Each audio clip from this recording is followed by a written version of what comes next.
Cette vidéo est sponsorisée par le jeu Honkai Impact Third. Honkai Impact Third est le jeu mobile à destination des fans d'anime et de jeux vidéo. Bah ça tombe bien, je correspond totalement à cette description. Dans un monde en proie aux invasions de Honkai et des créatures extradimensionnelles belliqueuses, l'humanité envoie en ultime rempart à l'anéantissement les Valkyries, des guerrières surpuissantes prêtes à tout pour les exterminer. Honkai Impact Third est un jeu d'action RPG orienté beat'em all, très similaire à un Bayonetta ou un Devil May Cry, développé par des otaku amoureux de la culture japonaise et du jeu vidéo. Une jouabilité fluide et nerveuse servie par un graphisme exceptionnel et des séquences cinématiques complètement épiques. Le jeu est disponible sur mobile mais aussi depuis peu sur PC. Eh bah ça tombe bien, j'ai un mobile et j'ai un PC. Le jeu fête ses 2 ans et est toujours mis à jour très régulièrement. Eh, happy birthday, hein. 2 ans, c'est un peu l'âge de la maturité. Ouais. Par exemple, ce mois-ci, une nouvelle Valkyrie débarque, S du Randall. Regardez-moi ce style. Ouais, j'avoue, c'est stylé. Il y a aussi le DLC Post-Honkai Odyssey dispo depuis mars. DLC qui propose un nouveau monde ouvert et également pour la première fois, la possibilité de jouer un personnage masculin, au gameplay très nerveux et au combo aérien de toute beauté. L'univers d'Honkai Impact Third ne cesse de s'enrichir, alors n'attends plus et télécharge le jeu via les liens dans la description. Que la passion te guide. Salutations tête de nage, je suis le chef et bienvenue dans Menu Manga, l'émission qui parle de manga, d'animation et d'autres trucs. Et aujourd'hui au menu, on va parler d'un manga et d'un animé culte des années 2000. Et putain de bordel de merde, les années 2000 c'était il y a 20 ans. Et toujours pas de voiture volante. Et ça me fout les glandes, putain. Aujourd'hui, chopez vos poignées de force, sortez vos coupes de cheveux les plus exubérantes et faites chauffer les duel disques parce que c'est l'heure. Aujourd'hui, on parle de Yu-Gi-Oh! Bitch. Yu-Gi-Oh! En 3 mots. En français, ça veut dire le roi des jeux. Waouh, tu parles japonais? Konnichiwa. Est un manga de Kazuki Takahashi prépublié à partir de 1996 jusqu'en 2004 dans le Weekly Shonen Jump de la Shueisha. Le manga cumule 38 tomes reliés qui ont été publiés en France dès 1999. Le manga a été adapté en 2 séries d'animation. La première par Toei Animation en 1998, comprenant 27 épisodes, reprenant les volumes 1 à 7 du manga grosso merdo. Cette première adaptation n'est jamais vraiment sortie en dehors du Japon. Les fans l'appelleront donc la saison 0. Mais ça, on va en reparler. La seconde série, Yu-Gi-Oh! Duel Monster, est réalisée par le studio Gallop, et elle est sans aucun doute la série qui a fait connaître l'univers Yu-Gi-Oh! Dans le monde entier. Et je suis quasiment sûr que toi qui me regardes, subjugué par tant de flow et de passion, tu as connu Yu-Gi-Oh! Grâce à cette série animée. C'est mon cas aussi. Moi aussi. Et raconte pas ta vie. Cette série retranscrit le manga à partir du 8ème tome et prend pas mal de liberté. Elle a aussi eu le droit à un petit spin-off de 12 épisodes estampillé Yu-Gi-Oh! Capsule Monster, reprenant un concept du jeu issu de l'œuvre originale. Elle a pour particularité d'être l'un des seuls médias Yu-Gi-Oh! N'ayant jamais été diffusé au Japon. Alors là, j'avoue que ce truc-là, j'en avais jamais entendu parler. Du coup, merci Wikipédia. Ah, de rien mec, ça fait plaisir. Il existe aussi 4 films d'animation et plusieurs autres séries dérivées Yu-Gi-Oh! Yu-Gi-Oh! R, GX, 5DS, Zexal, Arc V, V-Rain et Seven. J'ai l'impression de lire une ordonnance. mais aussi des jeux vidéo et bien évidemment des cartes de jeux auxquelles l'univers Yu-Gi-Oh! Doit sans aucun doute sa renommée. Et ça me casse les couilles, mais je vais y revenir. Et je vais être très clair, net et précis, je vais à peine évoquer les 2 séries d'animation aujourd'hui. Et je vais quasiment pas du tout parler des nombreux spin-offs, parce que j'en ai rien à branler. J'en ai tellement rien à branler que ça fait du feu. Si c'est possible, c'est une question de vitesse.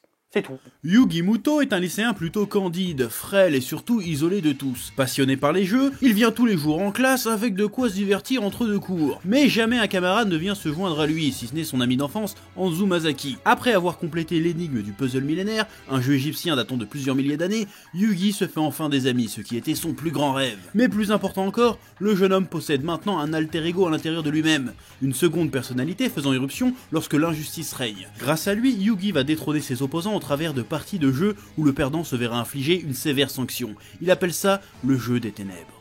Et là, tu te dis très certainement, mais il est felou ton synopsis, F. Ça parle même pas des cartes.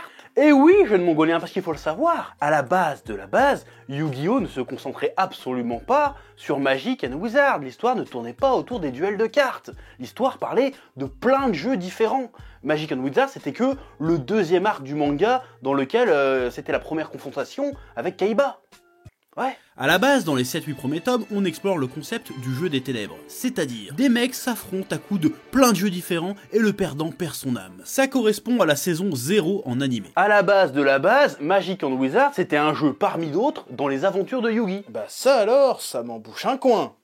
T'en fais trop là. Chaque partie, chaque aventure, chaque histoire et chaque duel était totalement différente. Inventif, farfelu, inédite, passionnante et surtout, le format histoire courte permettait d'aborder différents thèmes liés à l'adolescence. Parce que oui, Yu-Gi-Oh abordait à l'origine des sujets allant un peu plus loin que le pouvoir de l'amitié. Yugi de base, c'est un gamin solitaire avec un look chelou qui s'intéresse à des trucs de gamin. Il est gentil, candide et se fait bolosser par les 3/4 du bahut.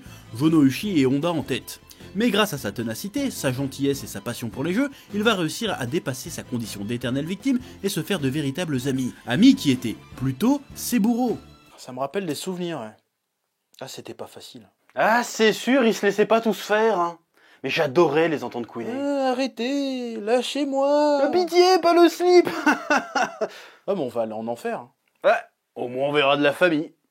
Sa passion pour les jeux et sa confiance en lui vont se manifester sous la forme de celui qu'on appelle l'autre Yugi, ou encore Yami Yugi, une entité pas nécessairement maléfique mais qui n'est clairement pas là pour déconner. L'autre Yugi a des pouvoirs des ténèbres plutôt balèzes, et il s'en sert pour provoquer en duel les brutes, les voleurs et les gens mauvais qui s'en prennent à Yugi et ses amis, dans une partie de jeu des ténèbres. Le perdant ayant au choix son âme dévorée quand il s'agit d'un fumier, ou simplement purifiée quand il s'agit d'une personne avec un bon fond souillé par le vice. Vice provoqué par un passé tragique ou un traumatisme. Ça parle des regrets et des remords qu'ils peuvent ressentir. C'est un sujet qui est maintes fois abordé avec le personnage de Jono-Uchi par exemple. Ça parle aussi de la solitude, de la peur de l'échec, de la pression que peuvent mettre parfois certains parents sur leurs enfants. Bref, ça parle du trouble adolescent et du passage à l'âge adulte. Et aborder tout ça en articulant son récit autour de la notion de jeu, c'est plutôt brillant parce qu'au fond, qu'est-ce qu'un jeu ? Le Monopoly. C'est le premier truc qui t'est venu à l'esprit là. Non, en fait, la première fois j'ai pensé à Animal Crossing. Mais je préférais le garder pour moi, j'ai pas envie de passer pour une gonzesse. Le jeu, vaste question, vaste sujet qui n'a à ce jour pas de définition très claire. Dans Yu-Gi-Oh, quand on parle de jeu, on parle avant tout, bien sûr, de jeux de société. Les jeux genre les jeux de dés, les jeux de cartes genre le tarot, les devinettes, les charades, les jeux de rôle sur plateau, jusqu'au même aux jeux vidéo. On parle de jeux dans le sens divertissement, mais ne sont-ils pas plus que ça ? Les jeux nous font rire certes, mais en jouant on se fait des amis, on apprend des choses, parfois on perd, on est frustré, et parfois on gagne, on est heureux. On est récompensé pour avoir réussi à jouer selon les règles. Cette notion de règle est d'ailleurs intimement liée au concept du jeu. Dans Yu-Gi-Oh, quand un personnage gagne en respectant les règles, il survit, tandis que ceux tentant de les bafouer sont sévèrement punis. Ces règles sont dans le manga, celles séparant le bien du mal. Les différents concepts de jeu des premiers tomes de Yu-Gi-Oh sont très inventifs, très créatifs. Bon, même si une fois sur deux, quand Yugi gagne, faut accepter le concept du « ta gueule, c'est le jeu des ténèbres », mais ça reste néanmoins très divertissant et très créatif. Et c'est pour ça que je trouve ça profondément dommage d'avoir limité le manga au concept de Magic and Wizard, au jeu de cartes, alors qu'il avait le potentiel créatif de faire des combats à la Jojo Bizarre Aventure. Parce que finalement, les combats de stand dans Jojo Bizarre Aventure tiennent plus du jeu que du pugilat en fait. Eh, j'ai eu le sentiment que le manga ne devenait plus qu'alors qu'une bête vitrine pour vendre des cartes. Mais pour que tu comprennes pourquoi et comment j'en suis arrivé à penser ça de ce manga, il faut que je te raconte une histoire. Mon histoire. Flashback. J'ai découvert Yu-Gi-Oh comme tous les gamins de mon époque au travers du dessin animé Yu-Gi-Oh Duel Monster, et le dessin animé a débarqué quasi en même temps que le jeu de cartes, et ça a cartonné sa mère. Bon, moi j'ai jamais vraiment joué aux jeux de cartes Yu-Gi-Oh ni tous les jeux de l'époque, parce que en fait à chaque fois que je demandais à mes parents s'ils pouvaient m'acheter un deck, grosso merdo ils me répondaient nique ta race en fait. Faut aussi replacer ça dans son époque, fin des années 90, début 2000. C'était la folie des dessins animés à licence vendant des jouets / produits dérivés. On a eu Pokémon, Digimon, Beyblade, Medabot et tout un tas d'autres conneries du genre, n'ayant que pour seul objectif nous faire acheter des cartes, des jouets et autres conneries pour être l'élève le plus cool de la cour de récré. Et je n'ai eu aucun de ces jouets. Ha! Loser! Mais attends, moi non plus en fait. Mais raconte pas ta vie! Bref, je n'ai jamais vraiment été fan de Yu-Gi-Oh! Parce que j'ai jamais joué au jeu et en plus, j'avais bien vu que le dessin animé n'était qu'une longue pub déguisée pour acheter des cartes. Ce n'est pas comme mon comics Dirty Cosmos, disponible à la vente via la boutique Utip en format e-book, garanti sans coronavirus bien sûr. Lien dans la description. Et quelques années plus tard, vers la fin du collège, je suis tombé sur les premiers tomes de Yu-Gi-Oh! Et je me suis pris une putain de claque, parce que ça n'avait strictement rien à voir avec l'idée de ce que je me faisais de Yu-Gi-Oh! En fait. C'était sombre, créatif, original. Ça m'a artistiquement bluffé. Et paradoxalement, ça m'a aussi dégoûté de Yu-Gi-Oh! Parce que pour moi, à ce moment-là, Yu-Gi-Oh! C'était un manga de ce type-là.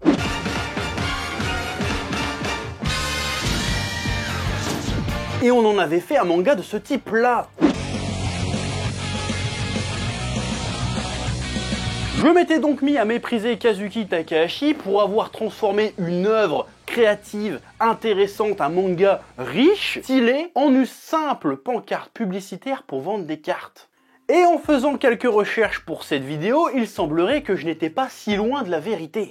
D'après la biographie proposée par le site Yu-Gi-Oh! Fandom, Takahashi n'avait pas prévu de centrer son manga autour de Magic and Wizard. Il voulait continuer d'explorer tout type de jeu. Mais vu que le Jump recevait plein de lettres de fans disant qu'ils avaient kiffé les cartes, les éditeurs auraient poussé au cul pour en faire le jeu principal du manga. Et je rappelle que c'est contemporain de Pokémon, Digimon, Beyblade, Tamagotchi et toutes ces conneries. Donc les éditeurs, ils sont pas cons, ils ont bien flairé le filon. Ils ont vu que ce manga avait le potentiel de balancer du produit dérivé lucratif. Et ils avaient raison d'ailleurs, parce qu'aujourd'hui encore, ça se vend les cartes Yu-Gi-Oh! Et attention, les fans du jeu de cartes de Yu-Gi-Oh! C'est pas la peine de gueuler, je ne critique absolument pas le jeu en tant que tel. D'ailleurs, il paraît qu'il est très bien et qu'il a pas du tout à rougir face à un Magic.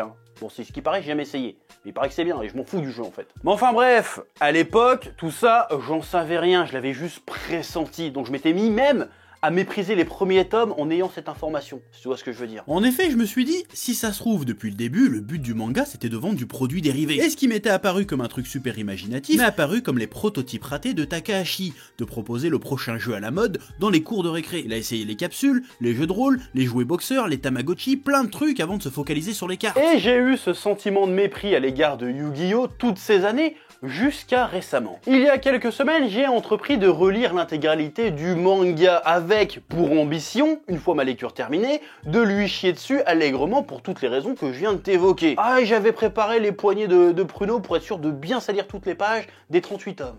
Ouais. Mais, contre toute attente, j'ai kiffé ma race. Ouais.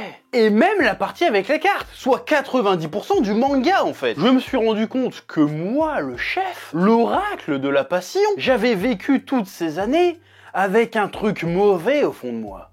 J'étais plein de préjugés. Ouais. Et ce préjugé était qu'une œuvre orientée pour faire du merchandising ne pouvait être qu'une œuvre souillée, une œuvre qui n'a pas de réel propos, dénaturée, sans ambition artistique et donc dénuée d'un total intérêt. Certains se disent sûrement, l'aspect mercantile d'une licence on peut le reprocher à beaucoup de mangas que je mets au pinacle sur cette chaîne, Dragon Ball et Naruto en tête. Oui, mais c'est différent. Dragon Ball et Naruto n'ont a priori pas totalement réorienté leur univers autour d'un produit pour le vendre au lecteur. Bien sûr, il y a des tas de merchandising autour, de véritables machines à pognon, mais la démarche n'est pas la même. Ici, dans Yu-Gi-Oh! C'était clairement le but et c'était clairement assumé. Mais est-ce que ça en fait une œuvre sans aucune ambition artistique pour autant? Est-ce que Takahashi a réellement trahi sa vision pour vendre plus de cartes? Et après relecture du manga, j'ai bien l'impression que non. Il me semble que Takahashi est resté fidèle à ses sujets de prédilection, l'amitié et la confiance en soi. Yugi est toujours entouré de ses amis et on explore leurs relations. D'ailleurs, la relation entre Yugi et son double est superbement développée et devient une parfaite métaphore du passage à l'âge adulte, avec un final aussi épique que mélancolique. Ouais. À la fin du manga, Yugi et ses amis parviennent à récupérer tous les objets millénaires, à vaincre Zork, l'esprit des ténèbres ou une connerie du genre, et rassemblent ainsi la mémoire oubliée du pharaon, le double de Yugi, s'appelant en réalité Atem. Maintenant que le monde est sauvé, les ténèbres repoussées et sa mémoire restaurée, Atem est prêt à quitter l'âme de Yugi et partir vers l'au-delà. Mais pour ce faire, il doit être vaincu au jeu des ténèbres par Yugi. Ainsi, les deux amis se livrent un ultime duel que Yugi remporte. Les portes de l'au-delà s'ouvrent, Atem peut retrouver le repos.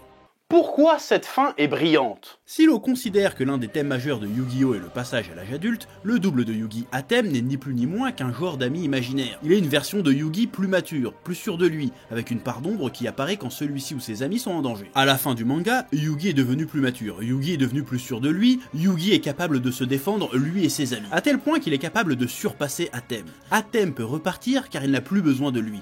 Il est prêt à devenir adulte. Et devenir adulte, ça implique de laisser partir ses amis, même si ça nous rend triste, parce que ce sont les règles du jeu, le jeu de la vie.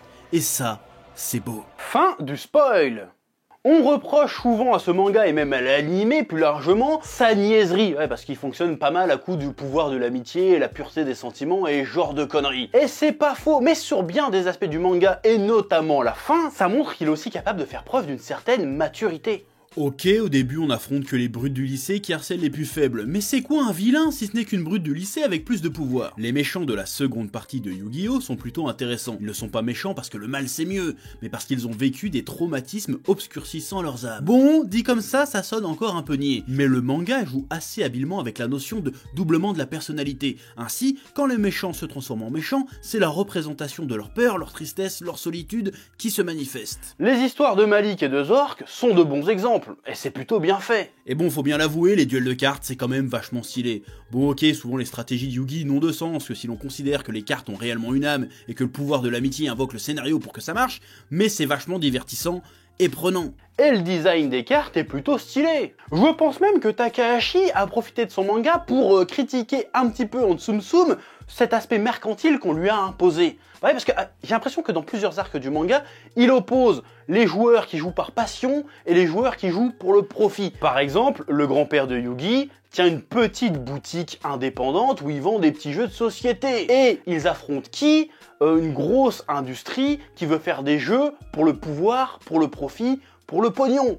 Hashtag Kaiba Corporation. Les deux premières altercations entre Yugi et Kaiba, président de la Kaiba Corp, parlent carrément de ça. Kaiba et son frère n'utilisent pas les jeux par passion, mais pour dominer les autres. C'est pour ça qu'ils perdent face à Yugi et ses amis. Et c'est un peu le même délire avec Pegasus d'ailleurs. Et à ce moment-là, on est en plein dans Magic and Wizard. Réussir à parler du thème de la passion contre le pouvoir, c'est-à-dire l'argent, tout en se gavant sur le dos de son manga et des produits dérivés qui est autour, on pourrait presque trouver ça subversif. Ou hypocrite, c'est selon. Après, Le manga ne s'est pas non plus trahi graphiquement. Le style de Takahashi est pour le moins atypique. Très anguleux, grosse tête, silhouette longiligne et coiffure hautement improbable. On dirait des persos de Jojo anorexiques. C'est un style qui, encore aujourd'hui, reste assez éloigné des standards des mangas à succès du Jump. Et on aurait tout à fait pu imaginer qu'avec le succès, il adopte un style un peu plus standardisé. Mais que dalle! Au contraire, on va toujours aller plus loin dans le délire graphique. Et autant les premiers tomes sont un peu balbutiants, comme n'importe quel premier tome de n'importe quel manga en fait, autant sur la fin, ça défonce sérieusement. Ça joue à fond la carte du gigantisme et du posing épique. Les séries animées dérivées essaieront de reprendre ce style, mais franchement,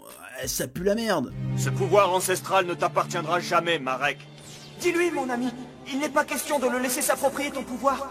C'est ce que je viens de lui dire. D'accord.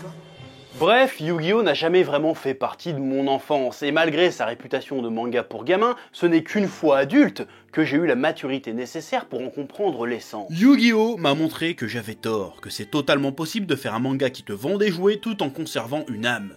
Yugi croit en l'âme des cartes, et il m'a fait croire à nouveau en l'âme du manga. Ouais. C'est beau, putain. Et autant je m'en veux d'avoir mal jugé ce manga, d'avoir eu des préjugés à son encontre, autant ça me fait vraiment chier que quand j'entends parler de Yu-Gi-Oh, on parle que de l'anime qui était pas ouf, et du jeu de cartes, jamais du manga original. Et je trouve ça profondément injuste, parce que le manga est vraiment très bon. Ouais. Eh oh, tu vas pas te barrer comme ça, hein? Tu vas laisser un pouce bleu? Un petit pouce bleu, hein? Puis tu regardes aussi les autres vidéos? Parce que voilà, tu t'abonnes? Ouais?